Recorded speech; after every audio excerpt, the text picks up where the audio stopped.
आज हम पढ़ेंगे हिंदी और हिंदी में भी पढ़ेंगे अभिव्यक्ति और माध्यम। हम सब जानते हैं कि अभिव्यक्ति और माध्यम कितना इंपॉर्टेंट है हमारे हिंदी पेपर में। 22 नंबर का क्वेश्चन आता है। वीडियो में आप अभिव्यक्ति और माध्यम के जितने भी इंपॉर्टेंट टॉपिक हैं आप सारे कवर करेंगे। वन शॉट वीडियो है। अपने पहले टॉपिक की तरफ बढ़ते हैं जिसका नाम है विभिन्न माध्यमों के लिए लेखन। हम सब ने न्यूज़पेपर, टेलीविजन, रेडियो, इंटरनेट, पत्र पत्रिकाएं, किताब, इन सभी चीजों का हमने उपयोग किया है। ये सारी चीजें जनसंचार के माध्यम है। रेडियो सुनने के काम आता है, पत्र पत्रिकाएं पढ़ने के काम आता है, और इसके साथ ही साथ आपको टेलीविजन देखने और सुनने दोनों काम आएगा। इंटरनेट देखने, सुनने और पढ़ने तीनों काम के लिए उपयोग किया जाता है। कई बार पूछा जाता है कि जनसंचार के आधुनिक माध्यम कौन से हैं। तो आधुनिक माध्यम जो हम आज उपयोग कर रहे हैं, इंटरनेट, टेलीविजन, रेडियो, ये है जनसंचार के आधुनिक माध्यम। अगर हम बात करें पुराने माध्यम में, जनसंचार के आधुनिक माध्यम में सबसे पुराना कौन सा है, तो सबसे पुराना जो है वो है प्रिंट माध्यम। प्रिंट को हिंदी में मुद्रण कहा जाता है। तो मुद्रित माध्यम जो है सबसे ज्यादा पुराना है। मुद्रण का प्रारंभ हुआ चीन से हुआ था। चीन के पास जर्मनी में गुटेनबर्ग नामक एक व्यक्ति हुए जिन्होंने मशीन बनाया, सबसे पहले छापाखाना बनाया। छापाखाना मतलब प्रिंटिंग प्रेस का निर्माण किया, और उन्होंने वहां से किताबें छापना शुरू कर दिया। और उस प्रिंटिंग प्रेस से सबसे पहले जो किताब छापी गई थी वो बाइबल छापा गया था। आज भी बहुत सारी जगहों पे आपने सुना है कि जो सबसे पहले छापा गया था वो बाइबल है। और एक प्रिंटिंग प्रेस जिसे छापाखाना कहते हैं हिंदी में, इसका आविष्कार किसने किया था? इसका आविष्कार किया था गुटेनबर्ग ने, जो कि जर्मनी के थे। भारत की बात करें, भारत में कब आया, तो भारत में ये 1556 में आया था, 1556 में। गोवा में सबसे पहले आया। यहाँ पर छापे खाने लगे, मतलब प्रिंटिंग प्रेस लगा। आइए जानते हैं सबसे पहले रेडियो के बारे में। रेडियो क्या है भाई? रेडियो जनसंचार का श्रव्य माध्यम है, हम सब जानते हैं। रेडियो से हम सिर्फ सुन सकते हैं, इसके साथ साथ इसमें ध्वनि, शब्द और स्वर ही प्रमुख है। रेडियो मूलतः एक रेखीय है, मतलब ये लीनियर है। ठीक है, एक रेखीय है, लीनियर है। मतलब क्या है कि आप सिर्फ सुन सकते हो, आप वहां पे अपना कोई जवाब या फिर आप वहां पे अपना कोई फीडबैक वहां नहीं दे सकते। इसी को लीनियर कहा जाता है। और इसके साथ साथ हम बात करें, रेडियो समाचार की जो संरचना है वो समाचार पत्र और टीवी की तरह ही है।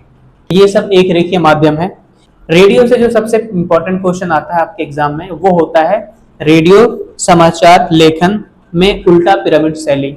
ये उल्टा पिरामिड शैली क्या होता है? हमने देखा है कि पिरामिड इस तरह से होता है, लेकिन ये उल्टा पिरामिड शैली क्या है? बहुत सिंपल है। आप इसको उल्टा कर दीजिए और इसके 3 भाग कर दीजिए। 3 भाग में क्या क्या है हम बात करते हैं। उल्टे पिरामिड शैली में समाचार पत्र के सबसे महत्वपूर्ण तथ्य को सर्वप्रथम लिखा जाता है। इसके बाद घटते हुए महत्व क्रम में दूसरे तथ्यों या सूचनाओं को बताया जाता है। इसमें जो क्लाइमैक्स होता है वो पहले लिखा जाता है। इस शैली के अंतर्गत समाचार को 3 भागों में विभाजित किया जाता है। पहला आता है इंट्रो, उसके बाद आता है बॉडी, उसके बाद आता है समापन। इंट्रो समाचार का मुख्य भाग होता है। उसके बाद होता है बॉडी, घटते क्रम में खबर का विस्तार ब्यौरा बॉडी में आता है। और समापन में आप समझ ही सकते हो कि अधिक महत्वपूर्ण ना होने पर अथवा स्पेस ना होने पर इसे काटकर छोटा भी किया जा सकता है, जो समापन में लिखा जाता है। इस तरह से उल्टा पिरामिड शैली बनता है। आप ध्यान रखते हैं कि उल्टा पिरामिड शैली में अगर आपको बोला जाए कोई कहानी लिखो तो आप किस तरह से लिखोगे? ध्यान रखना, एक कहानी है, काफी आपके बुक में भी है, सपोर्ट मटेरियल में भी है, मैं वही आपको बताता हूँ।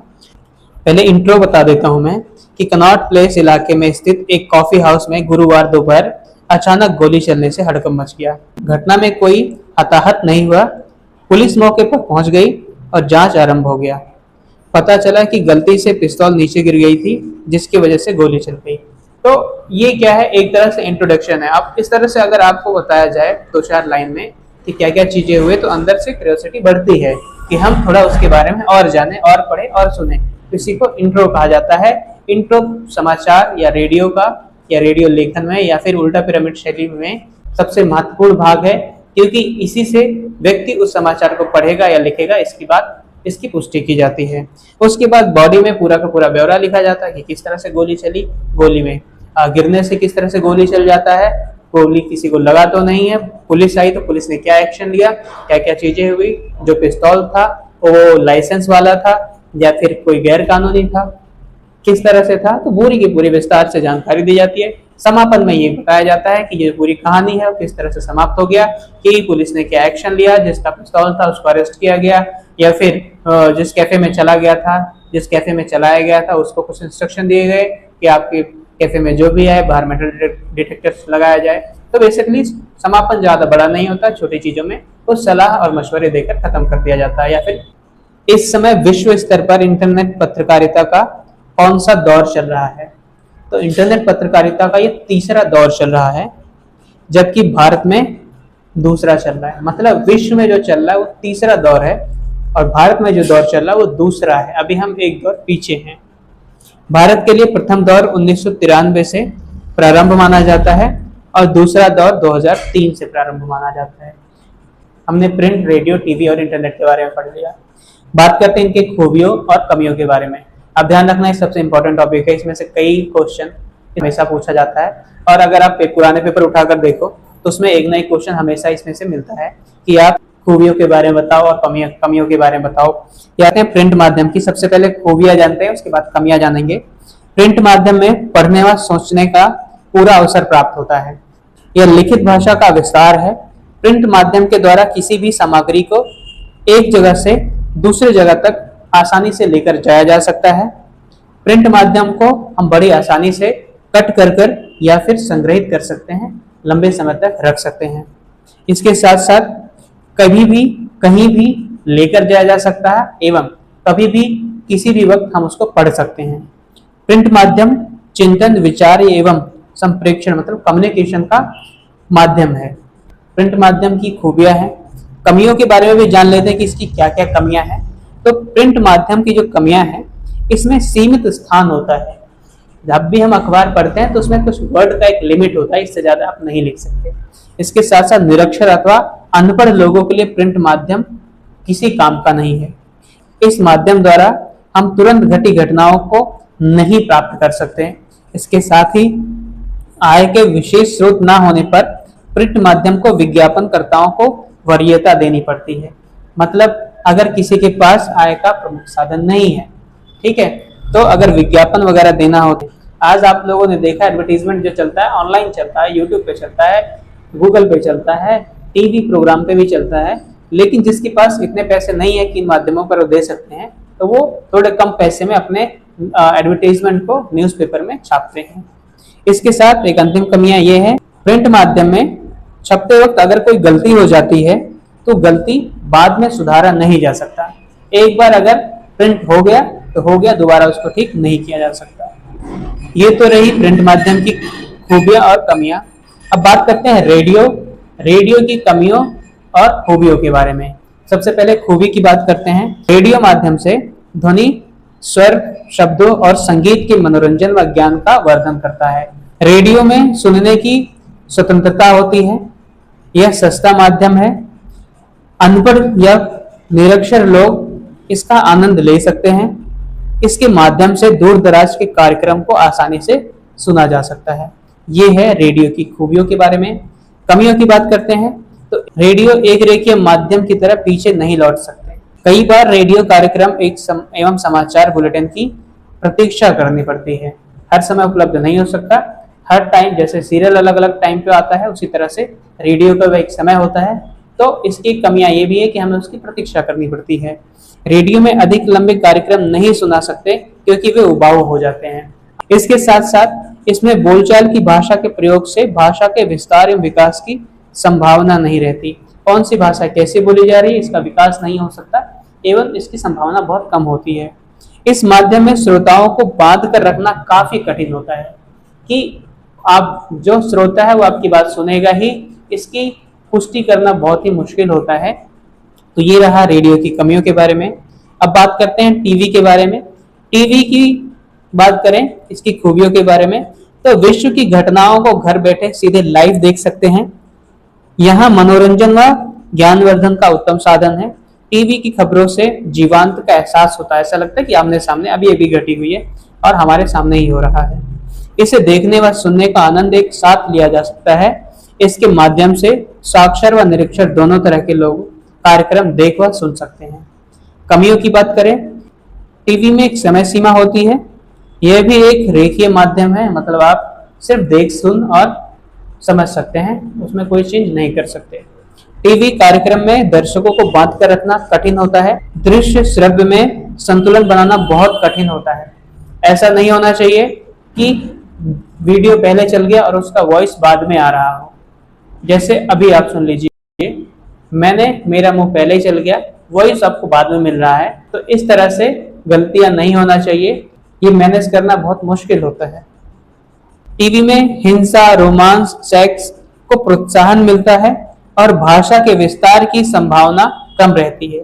टीवी माध्यम में लाभ को ध्यान में रखते हुए ही कार्यक्रम तैयार किए जाते हैं एवं दर्शकों को वहां पर आकर्षित किया जाता है। तो ये तो रहा टीवी की खूबियां और कमियों के बारे में। अब बात करते हैं इंटरनेट के बारे में। दृश्य व प्रिंट दोनों माध्यम का लाभ मिलता है। इंटरनेट के द्वारा बटन दबाते ही सूचनाओं का विशाल भंडार प्राप्त हो जाता है। यह संवादों के आदान प्रदान व चैटिंग का भी सस्ता स्रोत है। इसके साथ ही साथ खबरें बड़ी तीव्र गति से पहुंच जाती हैं। हमने भी बात किया, इंटरनेट पे तुरंत ही मिल जाएगा आपको खबर।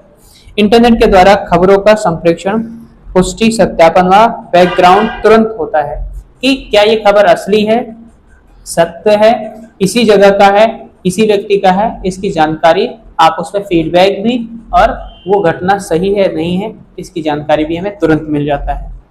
ये तो रहा इसकी खूबियों के बारे में। कमियों की बात करते हैं इंटरनेट की, तो इसमें समय सीमा न होने के कारण लोग कार्य से कटते जा रहे हैं। आपने देखा होगा, रील या शॉर्ट्स अगर हम स्क्रॉल कर रहे हैं, उस पर कोई टाइम लिमिट नहीं है, तो लोग 2-2, 3-3, 4-4 घंटे तक स्क्रॉल ही करते जा रहे हैं। उनका समय ही नहीं पता चला कि कब तक हो गया है। तो समय सीमा ना होने के कारण लोग अपना लंबा समय इस पर व्यतीत कर रहे हैं। गरीबों तथा अनपढ़ों के लिए इंटरनेट किसी काम का नहीं है, क्योंकि इंटरनेट आप तभी यूज कर पाओगे जब आपके पास इंटरनेट हो। आप पढ़े लिखे नहीं हो तो शॉर्ट्स, यूट्यूब और रील्स देखने के सिवाय आप उस पर ना तो कुछ पढ़ सकते हो, ना ही कोई और चीजें कर सकते हो। इसके साथ ही साथ इसे चलाने के लिए धन व कौशल की आवश्यकता होती है।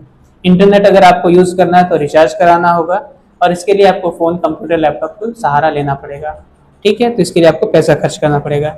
नई पीढ़ी में स्वयं को हर अपडेट रखने की लत लग गई है, जिसका बुरा परिणाम भी हमें देखने को मिलता है। इंटरनेट अश्लीलता, दुष्प्रचार और गंदगी फैलाने का भी एक माध्यम बनकर चला जा रहा है, जिसके बारे में हम सभी लोग वाकिफ हैं। इंटरनेट को केवल एक औजार के रूप में प्रयोग किया जा सकता है, और इसके साथ ही साथ इंटरनेट पे आपको आजकल ऑनलाइन कई चोरी, साइबर क्राइम, ये सारी चीजें देखने को भी मिल गई हैं। तो इंटरनेट पे आपराधिक प्रवृत्तियां भी बढ़ गई हैं। तो ये है इंटरनेट की कमियां जो हमने जाना है। अगला टॉपिक है हमारा पत्रकारीय लेखन के विभिन्न रूप और लेखन प्रक्रिया। इसमें हम पत्रकारीय लेखन, सृजनात्मक लेखन, जो बहुत ज़्यादा इंपॉर्टेंट है, कई बार पूछा जाता है। इस लोकतंत्र में अखबार एक पहरेदार, शिक्षक और जनमत निर्माण का कार्य करता है। अखबार पाठकों को सूचना देने, जागरूक करने और शिक्षित बनाने तथा उनका मनोरंजन करने के दायित्व से काम करता है। पत्रकार इन दायित्व की पूर्ति के लिए लेखन के विभिन्न रूपों का प्रयोग करते हैं। इसे ही पत्रकारीय लेखन कहा जाता है। पत्रकारीय लेखन एवं सृजनात्मक लेखन एक दूसरे के भिन्न हैं। पत्रकारीय लेखन और सृजनात्मक लेखन में क्या अंतर है, कई बार क्वेश्चन पूछा गया है, हो सकता है इस बार भी आए, तो आप प्लीज़ ध्यान रखिए कि पत्रकारीय लेखन क्या होता है। सबसे पहले इसका संबंध समसामयिक और वास्तविक घटनाओं और मुद्दों से है, अर्थात जो वास्तविक घटनाएं हैं, समय के साथ जो घट रही हैं, इसमें पत्रकारीय लेखन में लिखा जाता है। इसके साथ साथ सृजनात्मक लेखन की बात किया जाए तो इस लेखन में कल्पना को भी स्थान दिया जाता है।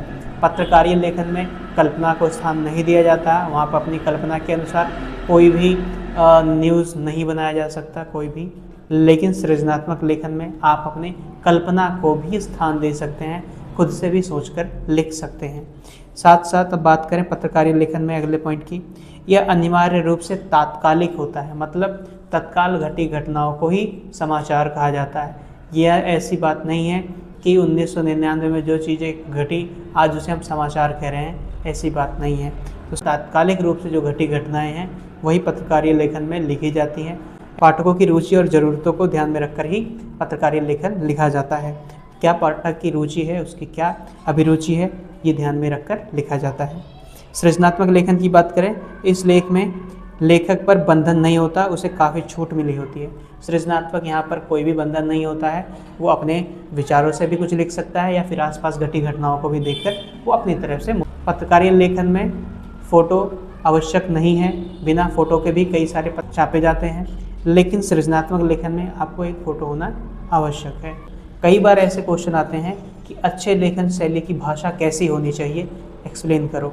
ठीक है, तो ध्यान रखना जो लेखन शैली है उसकी बात सीधी होनी चाहिए, सरल एवं प्रभावी होनी चाहिए। इसके साथ ही साथ जो बहुत कठिन वर्णमाला है वो ना उपयोग किया जाए, साधारण भाषा प्रयोग किया जाए, साधारण शब्दों का प्रयोग किया जा सके, जिससे आम आदमी तक अपनी बातें बहुत ही आसानी से समझाई जा सके। तो जब भी लेखन शैली की भाषा की बात की जाए तो लेखन शैली की भाषा की एक ही बात है कि उसमें आसान शब्दों का उपयोग किया जाए, बहुत ज़्यादा कठिन शब्दों का उपयोग ना किया जाए, आम बोलचाल की भाषा हो, इसके साथ साथ सरल एवं प्रभावी भी हो। हमने कई प्रकार के पत्रकारों को देखा है। क्या सभी एक ही प्रकार के होते हैं, एक ही जैसे पत्रकार होते हैं? नहीं। आपने देखा होगा बहुत सारे पत्रकार स्टूडियो में बैठकर रिपोर्टिंग करते हैं, बहुत सारे पत्रकार गली गली मोहल्ले में घूमकर पत्रकारिता करते हैं, कई लोग इंटरव्यू लेते हैं, कई बार गलियों में मोहल्ले में, कहीं कहीं पर, कहीं कैसे। तो पत्रकार के भी अलग अलग प्रकार होते हैं। जानते कौन से प्रकार होते हैं? सबसे पहला प्रकार होता है पूर्णकालिक। पूर्णकालिक मतलब कह सकते हैं फुल टाइम पत्रकार होता है। क्या होता है इसका मतलब? किसी समाचार संगठन के नियमित वेतनभोगी होता है। उसके बाद आता है अंशकालिक। अंश मतलब क्या होता है? एक निश्चित मानदेय पर काम करने वाला व्यक्ति, मतलब जब ज़रूरत होगी तब बुला लिया जाएगा, जब ज़रूरत नहीं है तब हम उसको पेमेंट नहीं करेंगे, इसे कहा जाता है अंशकालिक। तो लास्ट में होता है स्वतंत्र पत्रकार। स्वतंत्र पत्रकार जिसे हम फ्रीलांसर भी कहते हैं। ये कई बार पूछा जाता है कि फ्रीलांसर क्या होता है? पत्रकार भुगतान के आधार पर अलग अलग अखबारों के लिए लिखे या काम करे। मतलब कोई एक पत्रकार है, मान लेते हैं कि टाइम्स ऑफ इंडिया ने किसी पत्रकार को कहा कि आप मुझे ये टॉपिक है, इस पे लेख लिख कर दे दीजिए, उसने दे दिया। बाद में द हिंदूज़ ने कहा कि आप मुझे एक लेख लिख कर दे दीजिए, ये टॉपिक है, तो उसने उसको भी लिख कर दे दिया। मतलब वो फ्री है, वो अपने लेख को किसी को भी दे सकता है, अपने पत्रकारिता को किसी को भी बेच सकता है। तो ध्यान रखना, स्वतंत्र पत्रकार वो होता है जो भुगतान के आधार पर अलग अलग अखबारों के लिए लिखता है। बात बहुत इंपॉर्टेंट टॉपिक है जिसको कहा जाता है छह ककार। छह ककार का मतलब क्या होता है? 6 प्रकार के क्वेश्चन होते हैं। जैसे हमने पढ़ा उल्टा पिरामिड शैली, उल्टा पिरामिड शैली में लिखते टाइम 6 प्रकार के क्वेश्चन का हमें ध्यान दिया जाना चाहिए। किसी भी समाचार पत्र में 6 प्रश्नों का उत्तर देने का प्रयास किया जाता है, जैसे कि क्या हुआ, कैसे हुआ, किसके साथ हुआ, क्यों हुआ, कहाँ हुआ और कब हुआ। ये 6 प्रश्न होते हैं। इसी 6 प्रश्न को 6 ककार कहा जाता है, जो कि उल्टे पिरामिड शैली में प्रयोग किया जाता है। हमने पढ़ा था उल्टा पिरामिड शैली में 3 चीज़ें होती हैं, मुखड़ा, बॉडी और समापन। मुखड़े को हम इंट्रो भी कहते हैं, इंट्रो या मुखड़ा, उसके बाद बॉडी और समापन। ध्यान रखना, मुखड़ा में जब लिखा जाता है, मतलब इंट्रो में लिखा जाता है, तो उसमें 4 महत्वपूर्ण प्रश्न शामिल होने चाहिए कि मुखड़ा पढ़ने के बाद कोई पाठक के मन में जो 4 प्रकार के प्रश्न आते हैं, उन प्रश्नों का उत्तर होना चाहिए। वो कौन कौन से प्रश्न हैं? क्या, कौन, कहाँ और कब। बॉडी कुछ कम महत्वपूर्ण होता है, तो यहाँ पर 2 प्रश्नों के उत्तर होना जरूरी है, जैसे कैसे, क्यों। उसके बाद समापन। समापन सबसे कम महत्वपूर्ण होता है, तो इसमें स्रोत के अनुसार यहाँ पर समापन कर दिया जाता है। तो समापन में कोई प्रश्न नहीं होता है। 3 नंबर का क्वेश्चन आता है कि फीचर और समाचार पत्र में क्या अंतर है। तो जानते हैं, फीचर एक सुव्यवस्थित, सृजनात्मक और आत्मनिष्ठ लेखन है, जिसका उद्देश्य पाठकों को सूचना देना है, शिक्षित करना है और मनोरंजन करना है। फीचर तथा समाचार में अंतर होता है। हम जानते हैं कौन कौन सा अंतर होता है। तो समाचार जो है, समाचार का कार्य पाठकों को सूचना देना, इसका उद्देश्य पाठकों को ताज़ी घटनाओं से अवगत कराना। इसमें शब्द सीमा होती है, इसमें लेखक के विचारों या कल्पनाओं के लिए कोई स्थान नहीं होता, इसमें फ़ोटो का होना अनिवार्य नहीं है। लेकिन फीचर की बात करें, फीचर एक सुव्यवस्थित, सृजनात्मक और आत्मनिष्ठ लेखन होता है। इसका उद्देश्य पाठकों को सूचना देना, शिक्षित करना और मनोरंजन करना होता है। इनमें शब्द सीमा नहीं होती। अच्छे फीचर 200 से लेकर 2000 शब्द तक हो सकते हैं। इसमें लेखक की कल्पना और विचारों को स्थान दिया जाता है। अच्छे फीचर के साथ फोटो या ग्राफिक्स होना अनिवार्य होता है। फीचर के प्रकार भी होते हैं, जैसे समाचार बैकग्राउंड फीचर, खोजपरक फीचर, साक्षात्कार फीचर, साक्षात्कार मतलब इंटरव्यू फीचर, जीवनी फीचर, रूपात्मक फीचर, व्यक्तित्व चरित्र फीचर, यात्रा फीचर आदि। तो ये फीचर्स के प्रकार होते हैं। जब भी आप फीचर के बारे में लिखें तो इन प्रकारों को जरूर लिखें, इससे आपको अच्छा मार्क्स मिलेगा। आगे बात करते हैं कुछ विशेष रिपोर्ट के बारे में। विशेष रिपोर्ट आपको सारे नहीं पूछता, लेकिन उनमें से 2 नंबर के क्वेश्चन में कोई 1 या 2 आपसे बोल दिया जाता है कि आप इन विशेष रिपोर्ट के बारे में लिखें। तो विशेष रिपोर्ट क्या होता है कि समाचार पत्र और पत्रिकाओं में गहरी छानबीन, विश्लेषण और व्याख्या के आधार पर जो रिपोर्ट प्रस्तुत की जाती है उसे विशेष रिपोर्ट कहा जाता है। विशेष रिपोर्ट के प्रकार होते हैं वो जैसे कि खोजी रिपोर्ट, इन डेप्थ रिपोर्ट, विश्लेषणात्मक रिपोर्ट और विवरणात्मक रिपोर्ट। खोजी रिपोर्ट किसे कहा जाता है? पत्रकार ऐसी सूचनाओं और तथ्यों को छानबीन कर जनता के समक्ष लाता है जो उसे पहले सार्वजनिक ना हुआ हो, इसी को खोजी रिपोर्ट कहा जाता है। इन डेप्थ रिपोर्ट किसे कहते हैं? कि सार्वजनिक रूप से प्राप्त तथ्यों, सूचनाओं और आंकड़ों की गहरी छानबीन कर महत्वपूर्ण पहलुओं को सामने लाया जाता है, इसी को इन डेप्थ रिपोर्ट कहा जाता है। विश्लेषणात्मक रिपोर्ट में घटना या समस्या से जुड़े तथ्यों का विश्लेषण किया जाता है और उसकी व्याख्या की जाती है। विवरणात्मक रिपोर्ट में समस्या का विस्तृत विवरण दिया जाता है, इसी को विवरणात्मक रिपोर्ट कहा जाता है। अब बात करते हैं, आमतौर पर विशेष रिपोर्ट को उल्टा पिरामिड शैली में ही लिखा जाता है, लेकिन विषय अनुसार रिपोर्ट में फीचर शैली का भी प्रयोग होता है, इसे फीचर रिपोर्ट कहते हैं। ध्यान में रहे, विशेष रिपोर्ट की जो भाषा होनी चाहिए वो सरल होनी चाहिए, सहज होनी चाहिए और आम बोलचाल की भाषा होनी चाहिए, जिससे हर व्यक्ति को जो भी वो रिपोर्ट पढ़ रहा हो वो समझ में आए। एक होता है विचार परक लेखन। कि विचार परक लेखन क्या होता है?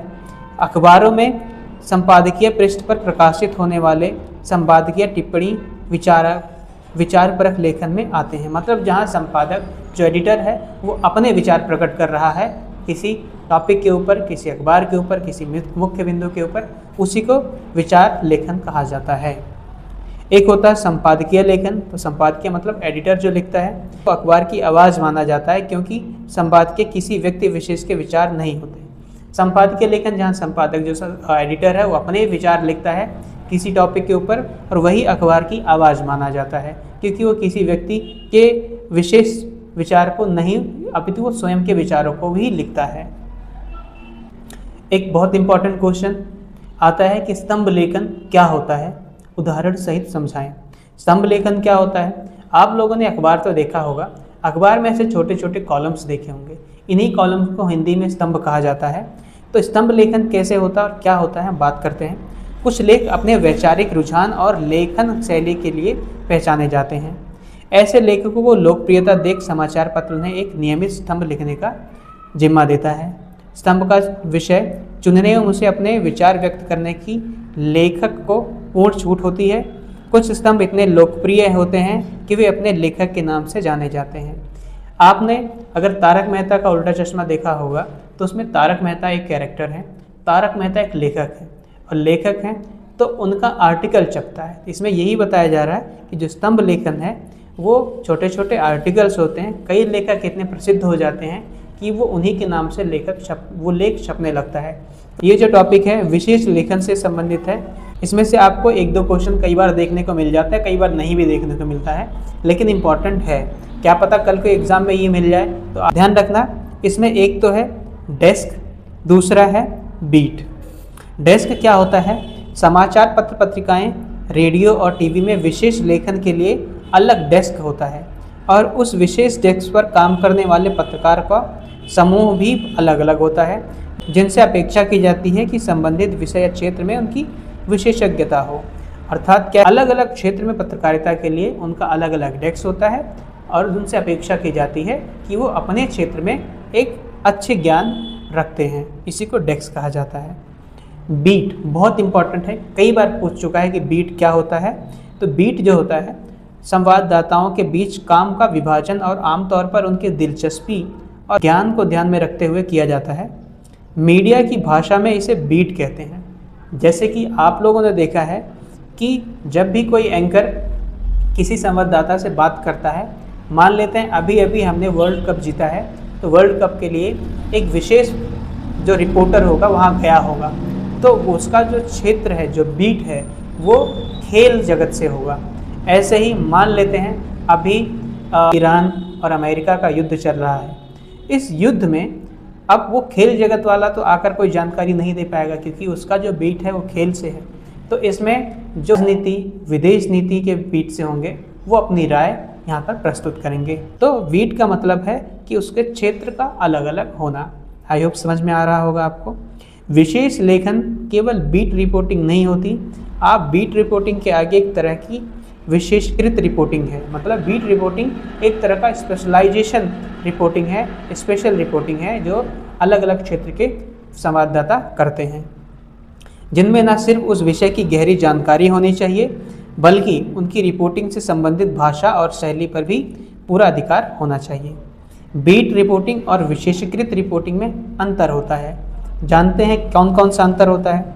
तो बीट रिपोर्टिंग के बारे में बात करते हैं। बीट रिपोर्टिंग के लिए संवाददाता में उस क्षेत्र की जानकारी होना पर्याप्त है। उस क्षेत्र और तौर पर खबरें ही लिखनी होती है। अगर वो कोई खेल जगत का संवाददाता है तो खेल जगत से संबंधित ही खबरें देगा। विशेषकृत रिपोर्टिंग में क्या अंतर है? विशेषकृत रिपोर्टिंग के लिए संवाददाता को सामान्य अखबारों से आगे बढ़कर उस क्षेत्र से जुड़ी सूचनाओं की बारीकी से विश्लेषण कर पाठकों के लिए उसका अर्थ स्पष्ट करना होता है। इसके साथ साथ विशेष रिपोर्टिंग करने वाले रिपोर्टर को विशेष संवाददाता कहा जाता है। बीट कवर करने वाले रिपोर्ट को सिर्फ संवाददाता ही कहते हैं। अब व्यक्ति और माध्यम के सारे टॉपिक, जो भी इंपॉर्टेंट टॉपिक थे, वो हमने कंप्लीट कर लिया है। अब जानते हैं कुछ प्रीवियस ईयर क्वेश्चन के बारे में जो कि इससे पहले पूछा जा चुका है। तो आप बड़े ध्यान से सुनिए। आप चाहे तो इसको नोट भी कर सकते हैं ताकि आप उसको प्रैक्टिस कर सकें। तो सबसे पहले क्वेश्चन जो इम्पोर्टेंट पूछा गया था कि विशेष रिपोर्ट कितने प्रकार के होते हैं, इसके बारे में लिखिए। बीट किसे कहते हैं? तो आगे इंपॉर्टेंट क्वेश्चन की बात करते हैं। पूर्णकालिक पत्रकार से आप क्या समझते हैं? ये इंपॉर्टेंट क्वेश्चन है, लास्ट टाइम पूछा गया था। फ्रीलांसर क्या होता है? फ्रीलांसर या स्वतंत्र पत्रकार किसे कहते हैं? ये तो ध्यान में रखना। उसके बाद समाचार लेखन के 6 ककार कौन से हैं, मतलब वही 6 प्रश्न कौन से हैं जो कि उल्टे पिरामिड शैली में पूछे जाते हैं। इसके साथ साथ एक और क्वेश्चन था कि इंट्रो या मुकड़े में कितने कारकों का उत्तर होता है। अखबारों की 2 खामियों के बारे में लिखें। ठीक है, हमने अखबार, रेडियो, टेलीविज़न, इंटरनेट, स्टार्टिंग में इनकी कमियों और खूबियों के बारे में जाना था। तो ये कई बार बहुत ही महत्वपूर्ण प्रश्न हो सकते हैं। अगला क्वेश्चन है, उल्टा पिरामिड शैली में समाचारों को किस प्रकार लिखा जाता है? ये पहला क्वेश्चन हो सकता है। रेडियो प्रसारण के लिए तैयार किए जा रहे समाचार की 2 विशेषताओं के बारे में लिखो। इसके साथ साथ खोजी पत्रकारिता से आप क्या समझते हैं, इसके बारे में आपको लिखना है। इसके साथ साथ पत्रकारीय लेखन किसे कहते हैं? इसके साथ इन डेप्थ रिपोर्ट में से आप क्या समझते हैं? फीचर लेखन क्या होता है? इसके साथ साथ स्तंभ लेखन क्या कहलाता है? और एक आखिरी इम्पोर्टेंट क्वेश्चन, खोजी रिपोर्ट, इन्वेस्टिगेशन रिपोर्ट क्या होता है? इसका इस्तेमाल कब किया जाता है? तो ये कुछ इंपॉर्टेंट क्वेश्चन है जो प्रीवियस ईयर में पूछे जा चुके हैं। और इसके साथ साथ मैंने ऑलरेडी जो टॉपिक इंपॉर्टेंट था उसको मैंने आपको कंफर्म कर दिया। तो थैंक यू सो मच यहाँ तक बने रहने के लिए। आपका अभिव्यक्ति और माध्यम के जितने भी इंपॉर्टेंट टॉपिक्स थे वो ख़त्म हो गए हैं। आई होप आपको समझ में आया होगा।